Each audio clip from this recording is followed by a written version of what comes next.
말씀은 에베소서 4장 21절부터 24절까지 말씀입니다. 에베소서 4장 21절로 24절 말씀을 함께 봉독하면서 받겠습니다. 진리가 예수 안에 있는 것 같이 너희가 참으로 그에게서 듣고 또한 그에게 가르침을 받았을진데 너희는 유혹의 욕심을 따라 썩어져가는 구습을 따르는 옛사람을 벗어버리고 오직 너희의 심령이 새롭게 되어 하나님을 따라 의와 진리의 거룩함으로 지으심을 받은 새 사람을 입으라. 아멘. 할렐루야. 네, 겨울비가 촉촉히 내리고 있습니다. 눈이 오면 하얀 세상 돼서 좋기는 하겠지만 우리 교역자들은 또 눈 쓰느라고 애를 많이 씁니다. 어쨌든 비가 내리는 이 수요일에 또 예배를 사모하고 나오신 여러분 모두에게 오늘도 말씀의 은혜가 함께하는 복 있는 시간 되기를 주님의 이름으로 축복합니다. 아멘. 네, 우리 오늘 말씀은 새 사람을 입으라 이런 말씀 제목인데요. 네, 말씀에 나타나고 있는 대로 22절에서는 썩어져가는 구습을 따르는 옛사람은 벗어버리고, 썩는 옛사람, 멸망하는 옛사람, 이거는 결국 세상 문제거든요. 이거는 결국 사라지는 겁니다. 그런 것은 벗어버리고, 다시 23절에서 오직 너희의 심령이 새롭게 되어, 여기서 중요한 거는 심령을 중요시 여겨야 됩니다.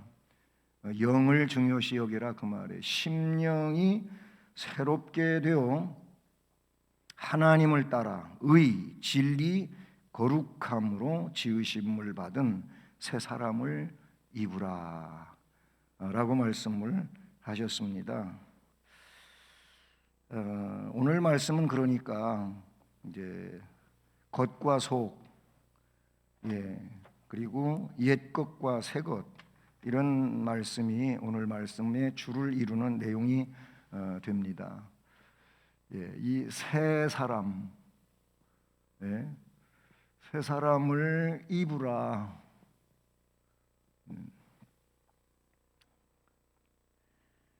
신앙을 고백한다고 하는 것은 그 고백이라고 하는 것이 결국 선언입니다. 선언. 어떤 선언이냐면은 이런 선언이라고 보시면 돼요. 내가 예수를 구세주로 믿습니다. 이 선언을 했다면은 그전에는 예수를 구세주로 안 믿었던 거예요. 그러면 그 분기점에서 이제 그런 예수를 구세주로 믿지 않았던 내용을 이제 완전히 뒤로 하고, 거기가 이제 경계선이란 말이죠. 그렇게 해서 이쪽에서 이쪽으로 넘어온 거예요. 예수를 구세주로 믿는 내용으로 넘어온 것이 이게 고백이다. 이게 진실한 고백은 그런 의미를 가지고 있어요. 그러면 이렇게 하겠다고, 그렇게 살겠다고 고백을 해놓고 이쪽으로 넘어왔다가 또 내 편리한 대로 이쪽으로 넘어가고, 그랬다가 이거 아닌 것 같네, 또 이쪽으로. 이거는 성경적 고백이라고 할 수가 없어요. 뒤에 나오겠지만은 이 성경적 고백은 한 번 넘어오면 이쪽에서의 생활을 살아갑니다. 물론 부족하고 연약한 점이 있어요. 있지만 그러나 이 선 넘어오기 전에 그곳과 같은 옛날의 삶을 살려고 하는 게 아니라, 이곳에 있으면서 좀 부족하고 연약한 점이 있어도 이쪽을 동경하고 넘어가지 않습니다. 이쪽에서의 삶을 계속 추진해 가는 것, 이게 성경적 진실한 고백이에요. 그것은 내가 하는 게 아니고 내가 고백하는 순간에 성령께서 내 안에 오시는 거예요. 이걸 우리는 성령 세례라고 하잖아요. 성령 세례가 주어지기 때문에 성령께서 그런 고백의 사람을 그냥 내버려 두시지를 않아요. 자꾸 감동시켜 주시고 또 말씀의 은혜를 받게 하시고 깨닫게 하시고 인도해 주시고 보호해 주시고 이런다는 말이에요. 근데 중요한 건 뭐냐면 성령 의존도가 중요한 거예요. 그래서 우리는 신학적으로 성령 의존적 삶을 살아야 되는 거거든요. 그게 뭐냐면 성령께 맡기는 거예요. 나의 삶을. 성령께 나의 삶을 맡기는 것인데, 그러면 성령께서, 그렇잖아요. 내가 맡긴다고 했으면 성령의 역사에 내가 순종하는 거잖아요. 그렇죠? 그게 맡긴 거예요. 그러면 성령께서 나를 잘 인도하시고 이끌어 주시고 역사하실 겁니다. 아멘. 아이고, 뭐 예배당은 따뜻하고 뭐 비 오는 날은 잠자는 날. 그래서 그런지 벌써부터 눈 감고 그렇게 계시는데, 네, 뭐 눈 감고 꿈꾸시고 하늘나라 가는 것도 좋기는 한데 이 시간은 말씀을 들어야 좋은 겁니다. 그래요. 그래서 이 신앙이라는 것은 그냥 언어의 고백을 말하는 게 아니에요. 말로만 그렇게 하는 게 신앙 고백이 아니라 그 말이에요. 신앙 고백은 뭐가 있어야 되냐면 삶이 고백되어야 된다. 이게 실제적인 내용으로 가는 거예요. 그렇잖아요. 내가 예수를 구세주로 믿습니다. 그분이 나를 위해서 십자가에 못 박혔습니다. 이렇게 고백했으면 말로만 그렇게 해놓고 그런 예수님을 내 마음속에 모시고 그 분을 위해서 살지 않는다면 이거는 언어로만 고백한 거예요. 언어로만, 혹은 지식적으로만 고백한 거예요. 뭐 전두복팔하면서도 그런 대목이 있지만은, 여러분 마귀도요, 사탄도 다 알아요. 하나님 알고 다 알아요. 더 잘 알아요. 문제는 뭐냐면은 하나님께 순종 안 하는 게 문제인 거예요. 거역하고. 그러니까 지식적인 고백 가지고는 안 되는 거예요. 삶이 고백되어져야 돼요. 주님이 나를 위해서 십자가에 못 박혀 피 흘려 돌아가셨고 그래서 나한테 생명을 주셨으니 나도 이제는 그 예수님 위해서 한 걸음 두 걸음 계속 전진해 가겠다. 이렇게 할 때 이게 삶인 거예요. 삶인 거. 주님이 원하시는 것들이 있잖아요. 그거를 위해서 사는 거예요. 그게 가정에서도 일터에서도 어디에서든지 그렇게 사는 것이라고 볼 수가 있어요. 이 삶의 변화된 모습이 있을 때 그것이 바른 신앙 고백을 단적으로 드러내는 이런 상황이 된다, 이렇게 볼 수가 있는 것이죠. 그러니까 하나님을 믿는다고 하는 것, 예수를 믿는다고 하는 것은 지식적인 문제가 아닌 거예요. 성경 공부 아니면 또 다른 어떤 신앙생활에 대한 강해 다 좋아요. 해야 돼요. 하지만 그런 것으로 지식을 습득하고 그래가지고 되는 게 아닙니다. 성령 안에서 그 말씀이 나를 지배를 해야 돼요. 변화를 시켜줘야 되는 거예요. 그게 생명이 있는 거지. 지식만 쌓아가면 뭐 할 겁니까? 삶이 개혁되지 않으면 그 지식은 그에게 있어서 가치가 없는 이런 일이 된다고 볼 수가 있어요. 자신의 삶을 하나님께서 원하시는 모습으로 자꾸 달라져 가야 된다, 그 말이에요. 이해되십니까? 그 왜 세상 사람들이 예수 믿는 사람들을 사실은 지금 이 시대에는요 자기들보다 더 아래다 놓고 보고 있어요. 요즘에 그렇잖아요. 이 코로나19 시대 속에 더 그렇게 된 것 같아요. 그런데 얼마 전까지만 하더라도 예수 믿는 사람들의 높이는 달랐어요. 기준치가 달랐어요. 그래가지고 하는 말에 예수 믿는 사람 왜 저래? 이러는 거예요. 그 말의 의미가 뭔지 아세요? 예수 믿는 사람들은 평범한 보편적인 것보다 더 낫다, 그렇게 보고 있는 거예요. 그게 그런 거거든요. 그러니까 한편으로 보면 그게 고마운 얘기인데, 그래서 예수님이 뭐라고 그랬냐면 너희는 산 위에 있는 동네와 같다, 그렇게 표현하신 거예요. 다 지켜보는 거예요. 뭐 도덕적이고 윤리적이고 이런 것들이 수준이 다른, 차원이 다른 높은 데 있는 이런 상황이라고 보시면 되는 거예요. 그래서 그런 얘기들이 나오고 하는데, 우리는 변화된 모습을 가지고 살아야 된다라는 것이, 그렇기 위해서는 오늘 말씀의 주요된 내용인데, 예수를 그리스도로 고백한 자들은 뭘 해야 되느냐? 이 새 사람을 입기 위해서는 여기에 옛 것이 있어요. 이 옛사람, 이 옛사람은 벗어버려야 돼. 벗어버리고, 옛사람은 벗어버려야 되는 거예요. 이게 첫 번째 대지예요. 오늘 그 내용을 옛사람을 벗어라, 그렇게 저는 대지 제목을 정했거든요. 옛사람을 벗어라, 그게 오늘 말씀에 나오고 있는 내용이지 않습니까? 제일 중요한 거는, 그러면 옛사람을 벗기 위해서 제일로 먼저 해야 될 일이 뭐겠습니까? 벗어내야 되는 거지. 벗어내야 되는 거예요. 새 옷을 입으려면 먼저 더러운 옷부터 벗어야지. 더러운 옷을 그대로 입고 있으면서 껍데기에다가 새 옷만 입으면 되는 겁니까? 속에는 더러운 옷을 그냥 입고 있는데, 이럴 때 장경동 목사님이 굉장히 웃기는 얘기를 많이 해요. 이런 대목이 나오면. 그래서 옛날에 없던 시절에, 가난하던 시절에 목욕도 1년에 딱 2번만 하고 그러던 얘기 하면 얼마나 웃기는 얘기들을 많이 하는지, 그 양반은 그런 쪽으로 은사가 많은 것 같아요. 그러면서 죄송해요, 이 잡던 얘기, 그런 얘기 가지고 사람들 많이 웃기더라고요. 근데 저도 어렸을 때 다 그런 시절을 겪은 사람 중에 하나거든요. 근데 여러분, 명절 돼가지고 목욕도 잘 못하잖아요. 시설이 없으니까. 동네에 목욕탕도 없던데 그런 동네에 살던 사람도 많거든요. 그러면 이제 가정에서 다 일을 치러내야 되는 거예요. 가마솥에다가 물 끓여가지고 커다란 다라이 같은 데다가 그 따뜻한 물을 온도에 맞게 그렇게 해가지고 거기 들어가서 집안에서 그런 광이나 부엌이나 이런 데서 몸을 씻고 했잖아요. 그리고 새 옷 입혔어요. 그 얘기 하려고 한 건데요. 다 비슷비슷한 생각들을 가지고 있는 분들 많이 있을 텐데, 여러분, 내 몸에 삶을 살다 보면은 때가 몸에 그렇게 생기게 마련이고, 그러면 그 때부터 부모님들이 자녀들 다 씻겨주었어요. 씻겨주고 그리고 나서 새 옷 입히는 거예요.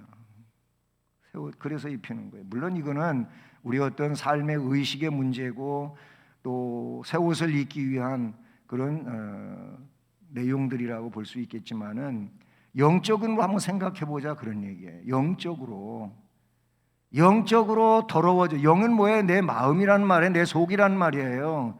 그런데 그냥 더러워진 상태 그대로 있는데 새 영이 거기에 있겠냐 이거예요.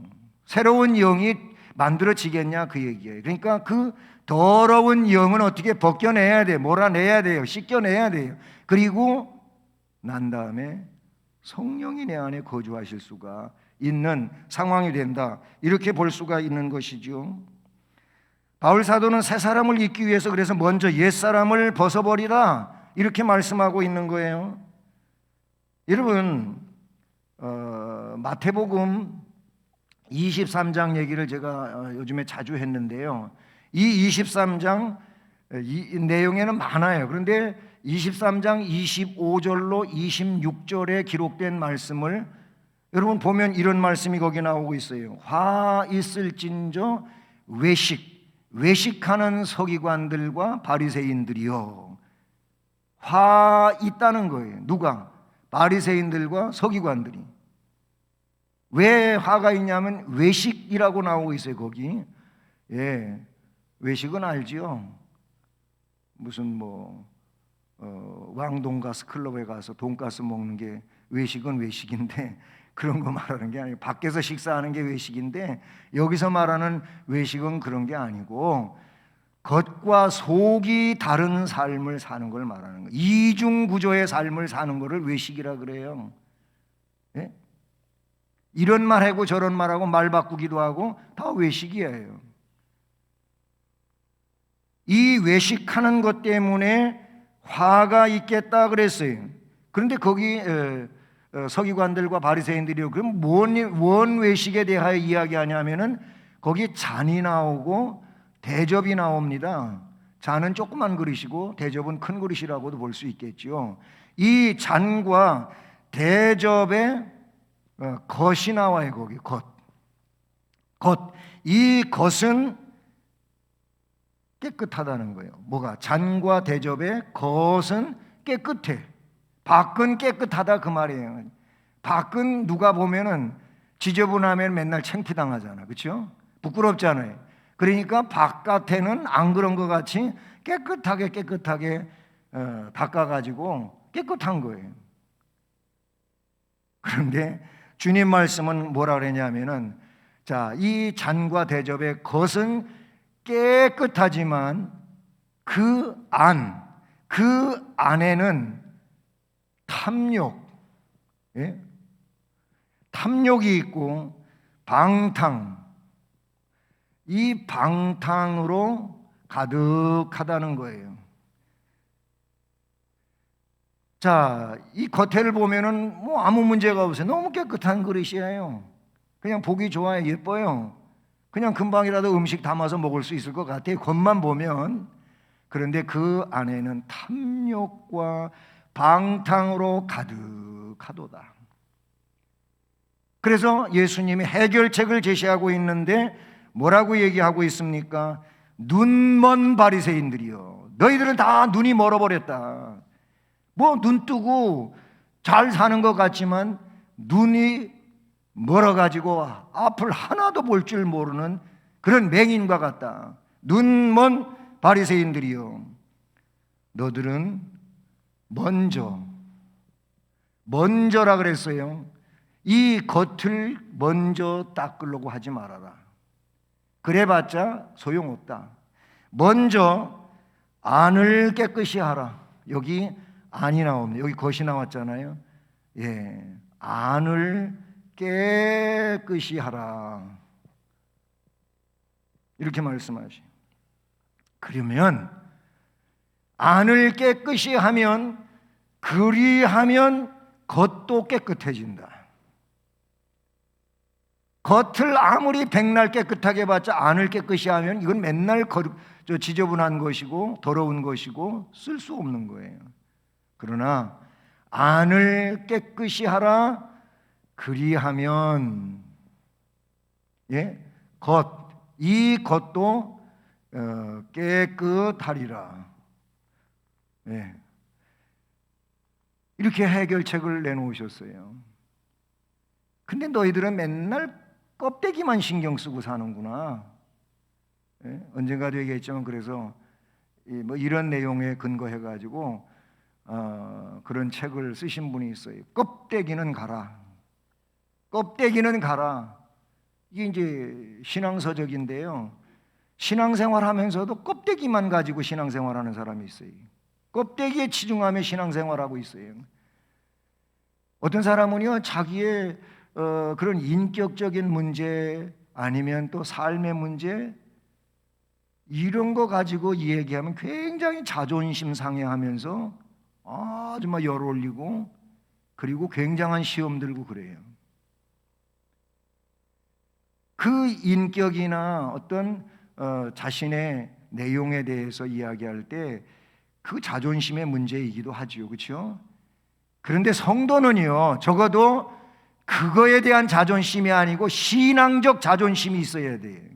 뭐 신앙 문제는 다 형편도 없는데 엉뚱한 자존심 가지고 시험 들고 삐지고 그러는데 그건 참 어린아이. 성도는 적어도 신앙 문제에 대한 자존심이 제일로 앞서 있어야 돼요. 신앙적인 건 정말 보면은 완전히 구겨져 있는데도 불구하고 그런 자존심은 없어. 뭐 그렇다면 거기에서 일어나려고 하고 세우려고 하고 뭐 하려고 하고 하잖아. 그런데 그런 자존심은 없어. 그 뭐예요 이게? 다 겉의 문제만 가지고 신경 쓰고 있다 그 말이에요. 주님이 말씀하여 먼저 안을 깨끗이 해라. 그리하면 겉도 깨끗하리라. 아멘. 주님의 말씀이에요. 이건 제 이야기가 아니에요. 주님의 말씀이에요. 그러니까 주님의 말씀을 따라야 된다, 이렇게 볼 수밖에 없잖아요. 그러니 성도들이 벗어버려야 하는 옛사람에 대하여 우리는 생각을 아니할 수가 없어요. 근데 오늘 말씀을 보니까 이 벗을 옛사람을 22절 말씀을 보면은요, 22절에 한 두 가지 내용으로 요약해 주고 있어요. 유혹의 욕심을 따라 사는 것을 벗어라. 거기 유혹이 나와요. 유혹의 욕심. 사람들이 이 유혹의 욕심의 문제는 거의 육의 문제란 말이에요.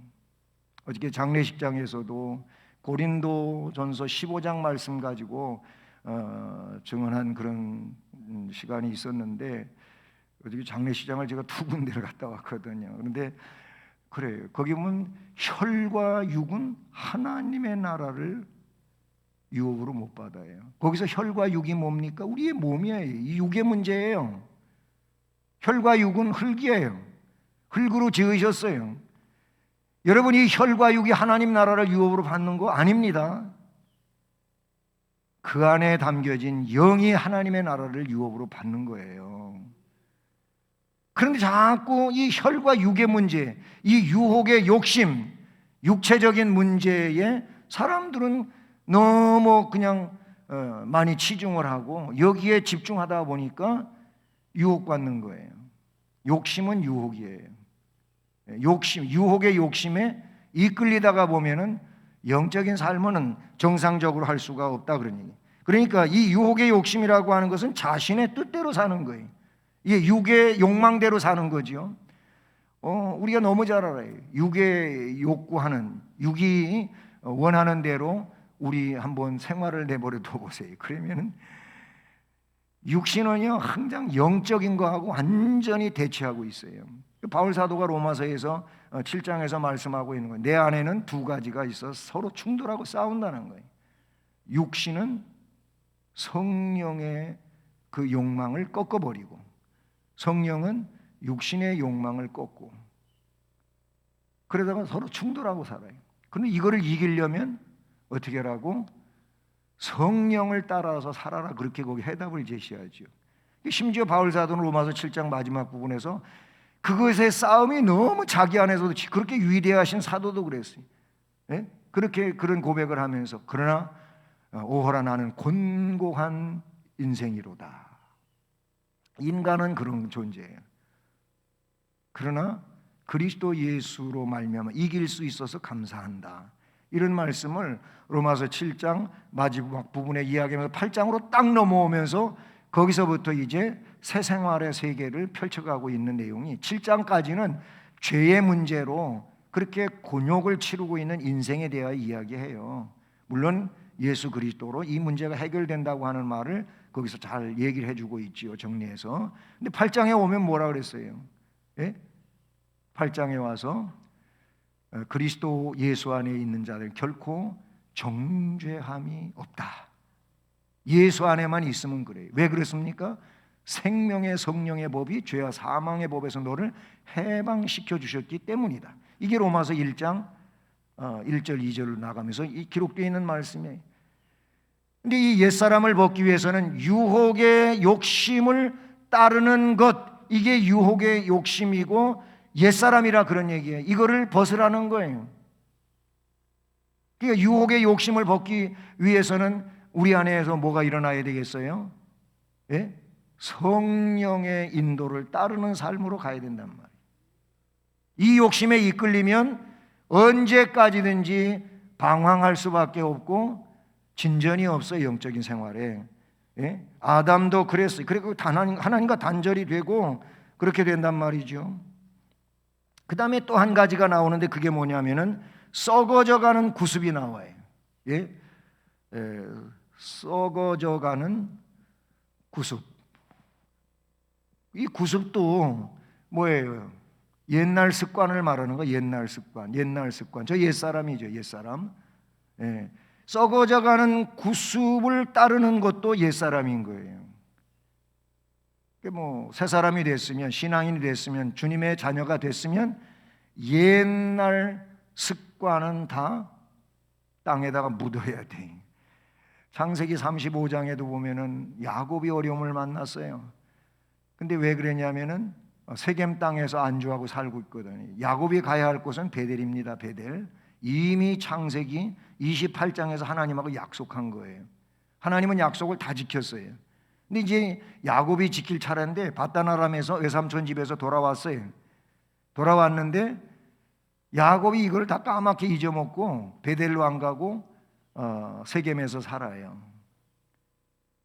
그게 너무 좋은 거예요. 어떻게 보면 이게 세상이라고도 볼 수가 있어요. 그러다가 너무나도 아픈 상처를 얻게 됩니다. 그게 뭐냐면 하나밖에 없는 딸 디나가 거기서 성폭행을 당하잖아요. 그것 때문에 비극이 벌어지잖아요.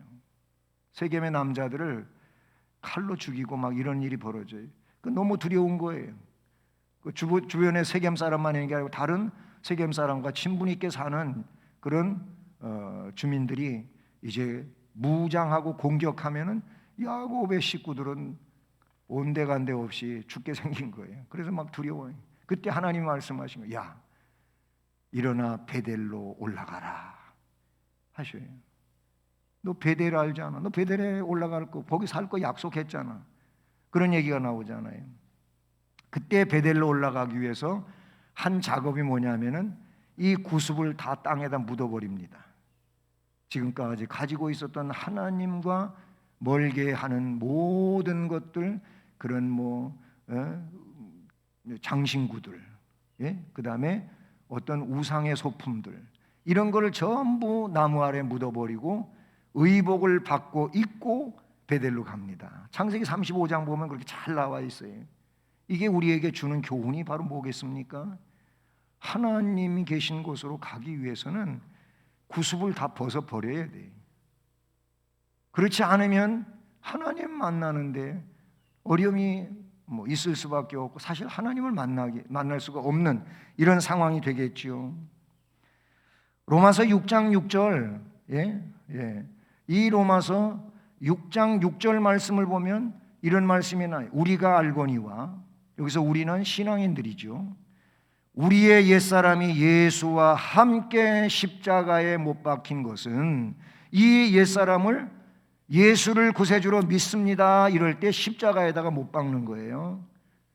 그러면 십자가에 못 박는다고 하는 이 말의 의미가 뭡니까? 죽인 거예요. 옛사람을 죽인 거예요. 그러면 이제 살아날 수가 없잖아요. 설 죽였나? 덜 죽였나? 또 살아났네. 아까 앞에도 얘기했지만은 그거는 뭐냐? 완전치가 못했던 거예요. 온전치가 못했던 거예요.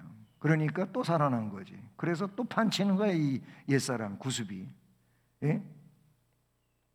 저희 아버님이 제일 마지막으로 우리 가정에서는 교회에 나오시고 예수를 믿고 예배부터 처음 나오신 게 아니에요. 교회 교육관 흙벽돌로다가 벽돌 찍어갖고 교육관 지으려고 교회에서 흙을 잔뜩 교회 마당에다가 그 진흙을 파다 놓고 그 옛날에 흙벽돌 찍는 그 수동 기계 있어요. 이렇게 막 거기 흙 갖다가 집어넣고 그래 놓고서 흙 이렇게 대박질 하면은 그 다음에 누르는 게 있어요. 이 기계 지렛대식으로 해갖고 딱 해갖고 이렇게 누르는 거 있어요. 나만 혼자 하나 모르겠네. 그거 찍는데 우리 아버님이 교회 옆에 우리가 살았었거든요. 이렇게 마을로 올라가는 길이 있고 옆에 집이 있고 교회가 있고 우리는 그렇게 거기 살았어요. 그래서 저도 교회 옆에 이사 와가지고 예수 처음 믿은 거고요. 그런데 그걸 가만히 이제 집에 창문만 열으면 교회 마당이 이렇게 보였어요. 근데 그걸 보고 계셨는데 저거 일꾼도 몇 명 되지도 않고 나도 가서 좀 일 좀 해줄까? 우리 아들도 교회 나가는데 이래가지고 교회 나오신 거예요. 벽돌 찍는데 교회 나오셔가지고 또 일하면은 아버님 아시는 분들 계시겠지만은 둘째가라면 서러울 만큼 일을 잘하셔요. 장사시고 예, 그런데 그 벽돌 찍는 일을 하면서 우리 장로님한테 전도를 받은 거예요. 수석 장로님한테 전도를 받고, 나이도 동갑이시고 갑자생 동갑이시고, 그런데 전도돼 가지고 그래서 예배에 오신 거예요. 그런데 봄에 부흥회가 열리는데 은혜 받고 사람이 뒤집어진 것이요. 그렇게 해서 신앙생활 시작을 했는데, 그리고 나서 하시는 말씀이 뭐냐면, 그때까지 나도 예수 믿고 어머니도 예수 믿고 하지만은 꼭 연초가 되면은 떡시루 해가지고 지게에다 지고 자 금악산 밑에 약수터에 있어요. 철원 살 땐 그랬어요. 그 약수터에 가서 거기다가 밤에 새벽에 한 2-3시 가가지고 거기서 고사 지내고 오는, 혼자 그런 일을 했어요. 근데 그때 이후에 예수 믿고 나가지고 그런 일도 안 하시고, 뭐 조상 제사 지내는 일도 안 하시고, 뭐 전부 다 이런 거 안 하시는 거예요. 그리고 뭐 때문에 어디 가면 안 되고 뭐 이런 거 좀 금기 사항들 있잖아. 이런 것도 절대 안 지키시고, 그리고 하시는 말씀, 야, 예수 믿으니까 이렇게 편할 수가 없다. 맨 첫 번엔 좀 불안해서 하셨었나 봐요. 하던 거 안 하면 어떻게 뭐 신한테 벌 받는 거 아니야, 뭐 이런 식으로. 근데 아무 문제가 없거든요. 근데 이상하게도 주일날 어떤 그 품앗이 때문에 차례적으로 일을 하다가 보면은 뭐 날이 물려가고, 그러다가 보면 주일날 일을 하게 되는 상황이 생기잖아요. 어쩔 수 없이 일을 하시면 꼭 무슨 사고가 나는 거예요. 그래갖고 그 다음부터는 주일날 일 안 하신다고까지 이렇게 하셨었는데, 제 얘기는 그거예요. 예수 믿고 나서 구습들을 다 철폐하셨어요. 그리고 너무 평화롭고 좋다는 거지. 예수 믿는 사람은 썩어져가는 구습을 따르는 걸 벗어버려요. 옛사람이 그리스도와 함께 십자가에 못 박힌 것은 죄의 몸이 죽었다는 거예요. 다시는 우리가 죄에게 종노릇 하지 아니하려 함이니, 이제 죄한테 이끌려가지 않게 하려고 십자가에다가 옛사람을 못 박았다. 이게 로마서 6장 6절의 말씀이다, 그런 얘기죠. 이 첫 번째 내지에서 조금 길어졌는데, 두 번째 내용은 이렇게 옛사람을 벗어버린 다음에, 물론 이게 동시에 일어나는 일이라고 하겠지만은 말씀에 나오는 그대로 보면은 심령, 이 심령이 새롭게 새로워져야 한다라는 거예요. 심령이 새로워져야 한다. 여기서 중요한 거는 심령입니다. 심령. 앞에도 제가 얘기했잖아요. 껍데기 아무리 맨날 닦아봐서 깨끗하게 해놨자도 안이 깨끗해지지 않으면 이거는 깨끗한 게 아닌 겁니다.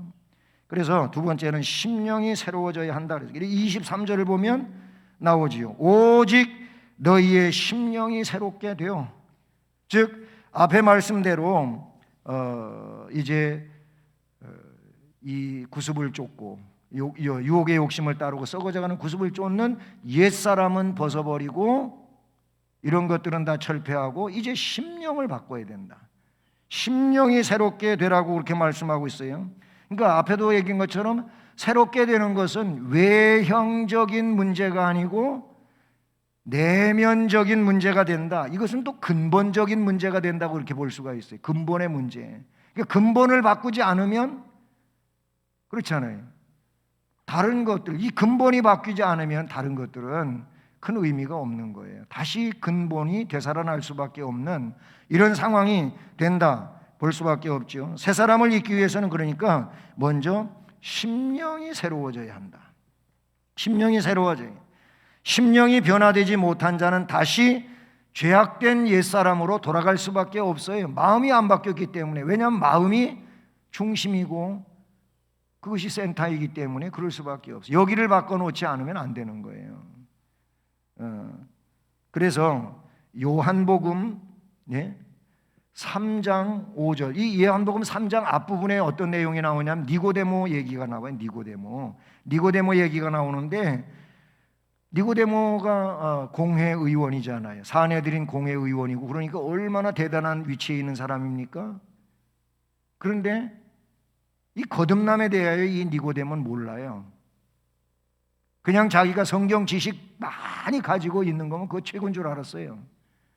그래서 니고데모에게 주님이 하신 말씀이에요. 그게 뭡니까? 거기 말씀에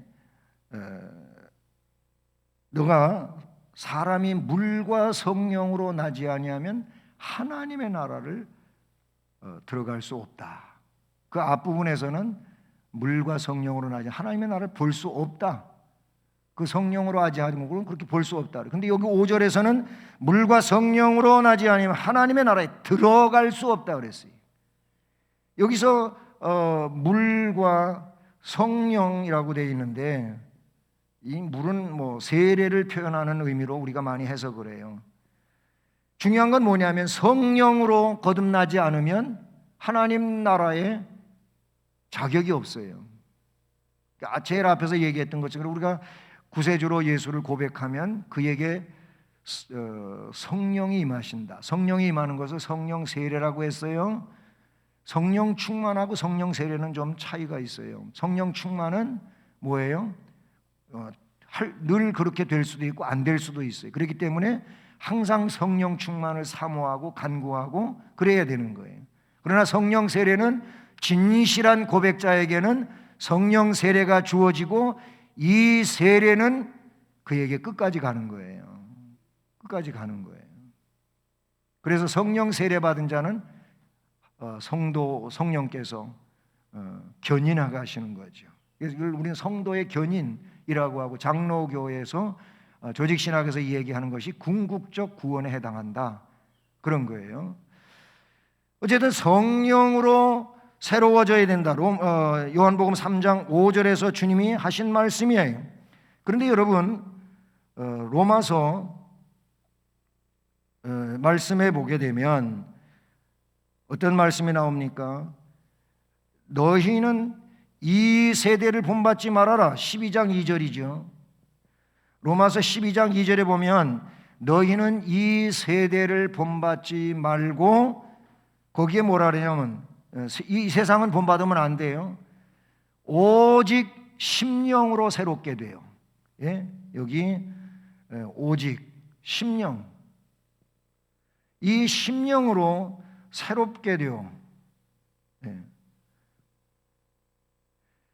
오직 심령으로 새롭게 될 것을 말씀하고 있어요. 그래가지고 변화를 일으키라는 거예요. 변화. 우리는 변질되면 안 됩니다. 변화되어야 돼. 자꾸 변화되어야 돼. 거룩한 사람으로. 이렇게 변화를 받아서 하나님의 선하신 뜻, 기뻐하신 뜻, 온전하신 뜻이 뭔지 분별하도록 하라. 네? 이 변화가 있지 않으면 하나님의 뜻이 분별이 안 돼요. 심령으로 새롭게 되어서 변화를 일으키지 않으면 이것이 진정한 변화를 가져오는 것인데 이렇게 해서 변화를 일으키지 않으면 하나님의 뜻이 뭔지를 몰라. 하나님은 선하시고 기뻐하시고 온전한 뜻이 분별이 안 돼. 분별이 안 되면 그 삶을 살아갈 수가 없는 거죠.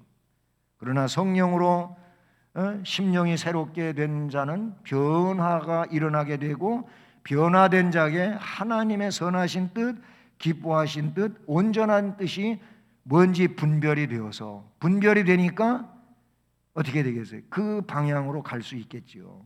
분별이 안 되면 아직도 맨날 여기서 헤매고 있는 거예요. 예? 그런 상황이 되는 것을 말씀해 주고 있는 것을 볼 수가 있는 것이지요. 잠언 4장 23절에서 잠언 4장 23절. 잠언 4장 23절의 말씀을 보면 거기 그래서 뭐라고 말씀하고 있냐면 무릇 지킬 만한 것 중에서 내 마음을 지켜라. 마음을 지키라는 거예요. 왜 그러냐면 생명의 근원이 여기에서 나온다. 그런 말씀을 하셨어요. 예? 마음을 지키지 못하면 생명을 잃어버려요. 거기서 마음을 지킨다고 하는 것이 심령으로 새롭게 되어 변화를 일으킨 내용이라고 볼 수가 있는 것이죠. 자, 옛사람을 벗어버려라. 그 다음에 심령이 새로워져야 한다. 우리 심령이 새로워야지. 네.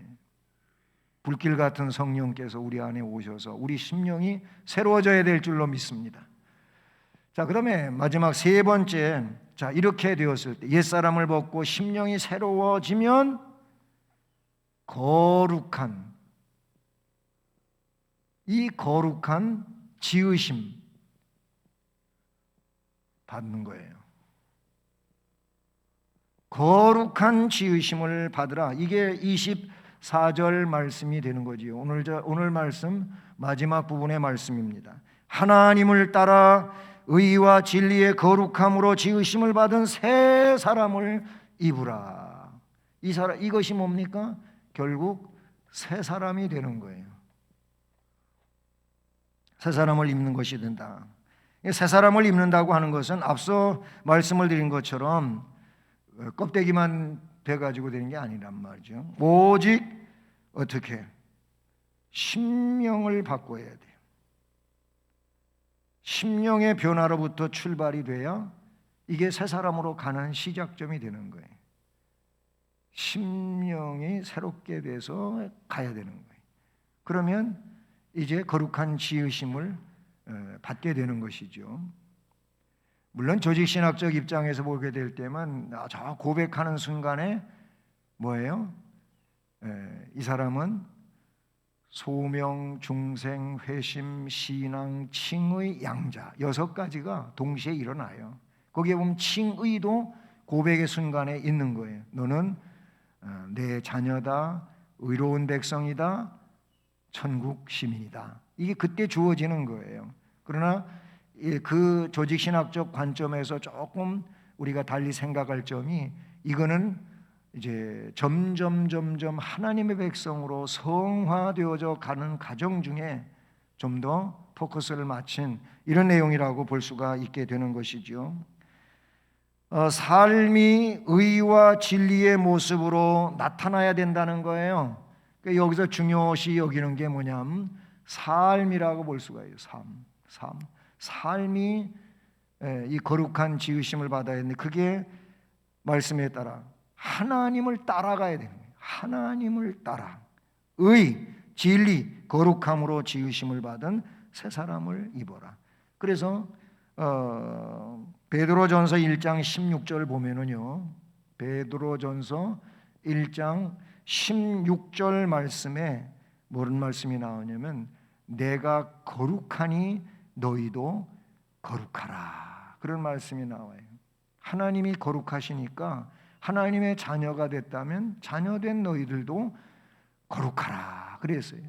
거룩한 지으심을 받으라. 그 말이, 이 말씀은 레위기 11장 44절 말씀을 인용한 거예요. 44절. 그런데 여기만 나오는 게 아니고 19장 2절 그리고 20장 7절 이런 곳에 하나님이 거룩하다고 하는 것을 표기하고 있어요. 그러면 하나님의 자녀는 하나님을 따라서 거룩해져야 된다. 우리 다 하나님의 자녀잖아요. 아멘. 그러니까 우리도 거룩해져야지요. 그렇죠? 네, 거룩해져야 돼요. 그러면 예수님은 마태복음 5장 16절, 이 16절 말씀에서 거룩함을 어떻게 말씀을 하셨냐면은 그 앞부분에서는 너희는 세상의 소금이다, 빛이다 이런 말씀을 하시고, 이 16절에 와서 그 거룩함을 뭘로 표현을 하셨냐면 이렇게 말했어요. 이같이 너희 빛, 여기서 거룩을 빛으로 말했어요. 너희 빛, 우리의 빛이에요. 우리의 빛. 너희 빛이 사람 앞에 비치게 하라. 그렇게 하면서 이 빛을 뭘로 이야기하냐면은 그들로 너희 착한 행실, 거기서 이 빛을, 거룩을 빛이라고 했는데 그 빛을 너희 착한 행실로 그렇게 말씀하고 있는 걸 봐. 이 너희 착한 행실을 사람들이 보고 하늘에 계신 너희 아버지께 영광을 돌리게. 결국 너희의 착한 행실, 이 신앙적 착한 행실, 성도의 윤리를 따라가게 되면은 그것 때문에 사람들이 하나님 아버지 앞에 우리를 통해서 영광을 돌린다, 이런 말이에요. 야, 그래도 예수 믿는 사람이 진짜 다르다. 다르긴 다르다. 우리하고는 차원이 달라. 이런 얘기들은 결국 그들에게서 나타나는 현상들이라고 볼 수 있는 내용이 된다는 것이죠. 성도가 새 사람을 잊기 위해서는 옛 사람을 벗어버려야 된다 말씀드렸어요. 심령이 새로워져야 함을 들으셨어요. 그리고 거룩해야 된다. 그러니까 순서에 옛 사람을 벗어야 돼요. 그래야 거룩해질 수 있어요. 근데 그냥 거룩해지는 게 아니고 옛 사람 벗는다고 좀 마음이 바뀌어야 돼요. 영혼이 바뀌어야 돼요. 심령이 바뀌어야 돼요. 그리고 하나님을 따라서 의와 진리와 거룩함을 입은 새 사람으로 입어라. 그렇게 말씀하고 있다는 것이죠. 그러기 위해서는 제일 중요한 거 마지막으로 뭐냐? 여기에 성령이 빠질 수가 없는 거예요. 성령 하나님이 빠질 수가 없는 거예요. 하나님은 성부는 계획하시고 성자는 계획을 이루시고 그리고 성령은 이루신 계획을 잘 적용된 삶을 살아가도록 역사하시는 분이 성령이란 말이에요. 성령 없이는 안 되는 거예요. 여러분 에스겔서 36장 26절 보면요, 에스겔서 36장 26절에 이런 말씀이 나와요. 지금 36장쯤 되면은 그 전 상황은 하나님이 없는 세계를 말했어요. 에스겔서 이 36장 이전 상황에서 그 하나님이 떠나셨어요. 예루살렘 성전에서 떠나셨어요. 하나님 없는 세계가 됐어요. 근데 이 36장 이후의 사건은 어떤 내용으로 바뀌어지냐면 하나님이 다시 예루살렘으로 오시는 거예요. 왜? 새롭게 만드시고 오시는 거예요. 그런 상황이 에스겔서 후반부거든요. 근데 거기 보면 이 새롭게 하심을 어떻게 시작을 하냐면 또 새 영을 너희 속에다가 두겠다. 여기서 새 영이 나와요. 새 영. 새 영을 너희 속에 두고 새 마음. 새 마음. 결국 하나님의 영이 우리 안에 들어오면 새 마음 되는 거예요. 이게 거듭난 마음이에요. 거듭난 심령이죠. 새 영을 너희 속에 두고 새 마음을 너희에게 주되 너희 육신에서, 거기 또 육신이 나오는데 결국 이 마음이 바뀌면 하나님의 영이 우리 안에 들어오면 새 마음이 돼가지고 너희 육신에서 뭐가? 너희 육신에서 굳은 마음,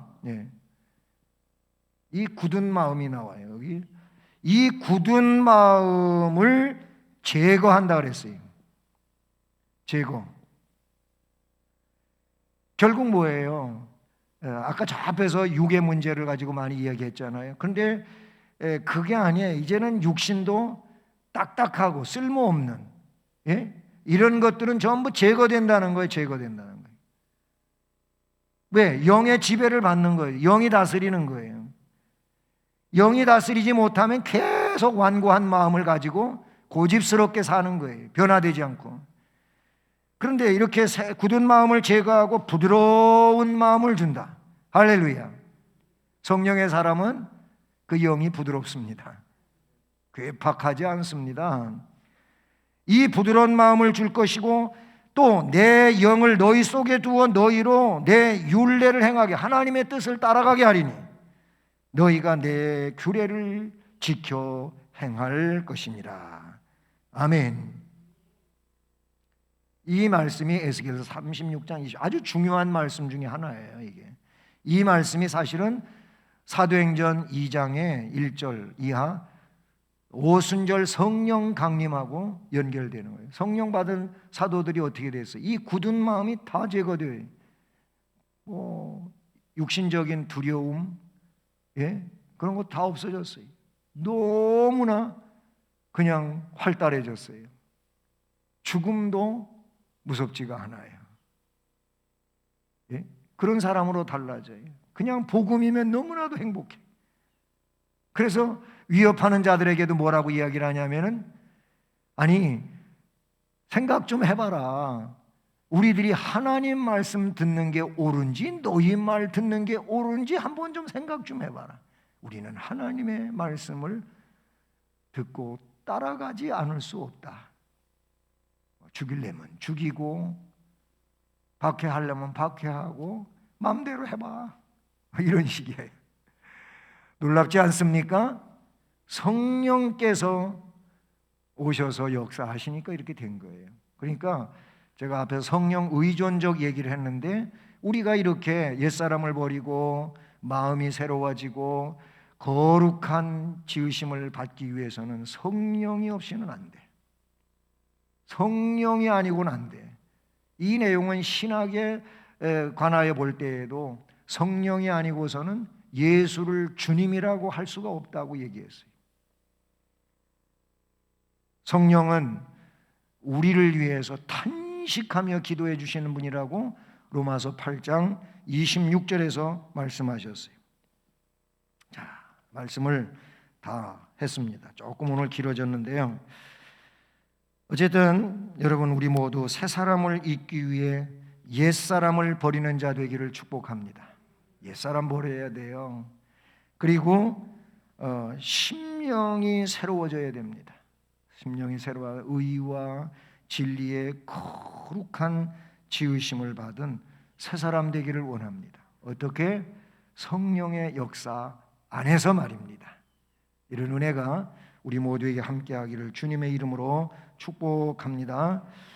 사랑의 하나님 아버지, 감사를 드립니다. 오늘도 이렇게 수요 예배 나와서 말씀을 들으며 은혜 받게 하심을 감사합니다.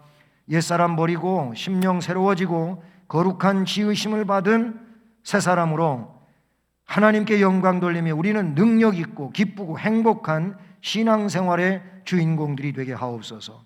예수 그리스도의 이름으로 기도드립니다. 아멘.